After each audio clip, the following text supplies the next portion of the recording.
Why Ben Affleck's Batman is different. I don't think I'm really right for this, the young guy who's avenging his parents' death and goes and puts on a cowl and fights super villains, maybe, at one time, but he said, no, that's not it. He's completely broken down. He's older. He's fallen apart. He's on the verge of moral bankruptcy. You're perfect for it. Excellent. How Henry Cavill preps for movie roles. Essentially, because of experience, I find a little box and I put a keypad on it and I make sure it's entirely safe. And then I put my sanity in there and I just lock it away for a little bit. Right. And then I make sure I can find it after the fact. To every role. Right. But at the end of the day, for me, it was important that she's not going to be too goody two-shoes. I wanted her to have this spice, to be feisty, to be set like the smirk. Yeah. After Doomsday hit me, and I'm like, you're messing with me. All right. So I wanted her to have this attitude. Ben Affleck explains Batman's voice. I'd like a large pizza. Pepperoni. 2 Pepsis. The idea behind this conceit of Batman is that because he's this public face Bruce Wayne billionaire philanthropist kind of well-known, that he uses the cowl has a voice modulator in it that disguises his voice, because otherwise people would go like, that guy sounds a lot like Bruce Wayne. Lois Lane. I wanted to be Lois Lane since I was 5 years old, so there you go. And I watched I think it was Superman 2 on repeat over and over and over. But when the opportunity rose, of course I was nervous. I wanted to, make you guys all happy with Lois. But at the same time, I was just willing and open to sort of bring a very modern take on her and just sort of embrace again this really strong woman, and it's this wonderful thing that women have, where we have this emotional intelligence and vulnerability along with strength that I thought was really beautiful that Zach lets me bring to Lois. Juices, you got any? His eyes are covered, he can't see. Did you know that the final fight in Batman v Superman was extremely difficult to film?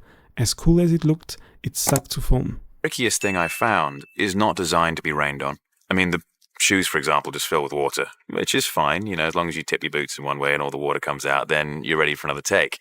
But otherwise, it's sloshing about the place, and the material on the suit starts to stretch a little bit. But during a fight sequence where the person you're fighting, because of the nature of their costume, can't see anything, you're the one who has to be watching for punches, the usual stuff of when you're punching someone, it's where to punch, how deep. Ben Affleck on Henry Cavill. Henry's a great guy, and he's very, he works very hard, and he's in phenomenal shape, and he does something very difficult that's hard to appreciate, which is he makes us empathize with the humanity of his character, who's not in fact a human being, of course, can't, virtually invulnerable, almost godlike, and yet, both in the first movie and in this movie, I think he has this quality of raw decency and humanity that makes you feel for him, and it's not easy to do. Did you know that most Superman scenes were taken directly from artwork of Alex Ross, one of the most prolific artists in comics, specifically his graphic novel Superman, Peace on Earth, and others? Fittingly, this novel is about Supes realizing he cannot solve the world's problems, just like in the movie. Click the link for more Superman facts. That's a long story. Gal Gadot on being cast as Wonder Woman. Zach called me the same night, and he was saying, well, I'm not sure if you have it in Israel, but did you ever hear about Wonder Woman? I think I went dead for a few good seconds, came back to life, and then I tried to pull off my best voice saying, Wonder Woman. yeah, of course I've heard about Wonder Woman. And then I did the camera test with Ben, which was great, and Ben is fantastic. And 7 weeks later, it was a torture. I literally went through 7 stages of grief. The first 2 weeks, I felt good about that. I had a good feeling. And then from then on, I started to be angry and to be it was bad. But finally, 7 weeks later, they called to say that I got the part, and that was it. Here we are. Did you know that Ben Affleck's batsuit was molded after his body? Apparently, it was a major breakthrough in suit design overall, and the first Batsuit to be made of cloth, allowing for more free movement, like the Arkham games. Into achieving that look are actually pretty cutting edge. We create a mannequin of him, we do the muscle sculpt on top of that, and then of course you have to make the molds, make the positives and the negatives, pour the foam latex, tint the latex, paint the cowl. It's a huge achievement in costume engineering. Did you know that Christian Bale could have been Batman in Batman v Superman? Director Zack Snyder explains he would have cast him if The Dark Knight Rises hadn't replaced him with Joseph Gordon-Levitt. I think if Bale had stayed, if it had ended with Christian Bale standing on a building overlooking Gotham, with silhouetted by the lights of Gotham, then that's a serious conversation. Would you have liked to see him return, or was Batfleck just perfect? Did you know that the Batcave is designed like an actual bat? Have you noticed that each desk in the Batcave is hanging from the ceiling, much like a bat hangs while it sleeps? Even the Batwing is hanging. Click the link for more Batman v Superman and Batcave facts. Did you know that this laser weighed over 800 pounds and was real? For Batman v Superman, the entire Batcave is real, and the laser machine Bruce Wayne interacts with is real and built. Even the CGI laser beam is guided off real fluorescent light tubes. Click the link for more Batman v Superman facts and subscribe. Henry's love for Superman. Okay, one thing I've learned about me in particular, is how much I genuinely love Superman and the character. I've become quite protective of him. I want to make sure this guy is represented properly. And I didn't realize that was in me. I knew I had it for my family and my friends, and my dog, but when it comes down to a character or a role, I always had a sense of a relationship, like with Charles Brown and the Tudors. I had a closeness to the character, but never quite like this. Like this I protect like a mother hen protects her chicks. It's kind of crazy sometimes. Do you remember this dream sequence in Batman v Superman? This huge symbol represents Darkseid, and Superman is under his control. But this wasn't a dream. It was a warning from the future, and what the whole Justice League film is about. Ben Affleck explains Batman's voice. Like a large pizza. Pepperoni. 2 Pepsis. The idea behind this conceit of Batman is that because he's this like public face, Bruce Wayne, billionaire philanthropist, kind of well-known, that he uses the cowl has a voice modulator in it that disguises his voice, because otherwise people would go like, that guy sounds a lot like Bruce Wayne. Everything is just so exciting. According to Gal Gadot, dancing is the only reason she got through her Wonder Woman training. I have to tell you that being a dancer helped a lot. Because at the end of the day, it's all about choreography.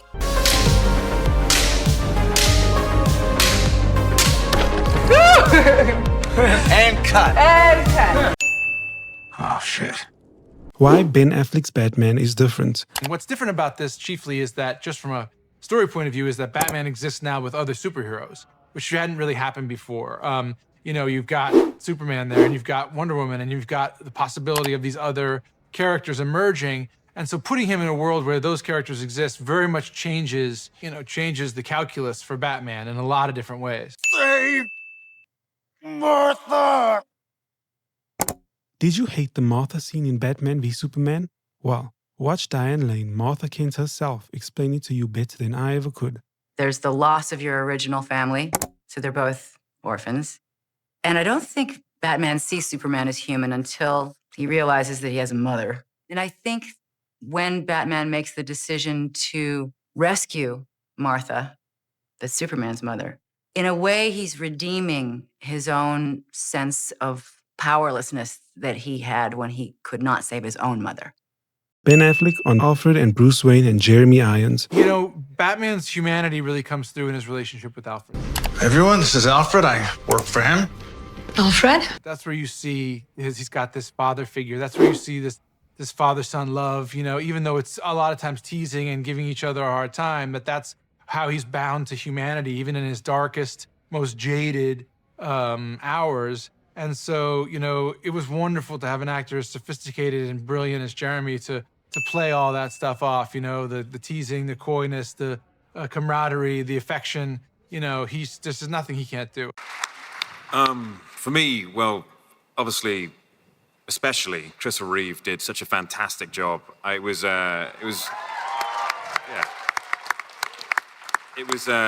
dangerous for me to go anywhere near that. So I left that to its own thing, and then just with Zach on Man of Steel, built the character as much as I could, drawing from the canon. And I've just tried to follow that and stay true to the character that we ran with in Man of Steel. Things here and there which I add in the moment, but I'm very particular about being loyal to the comic books.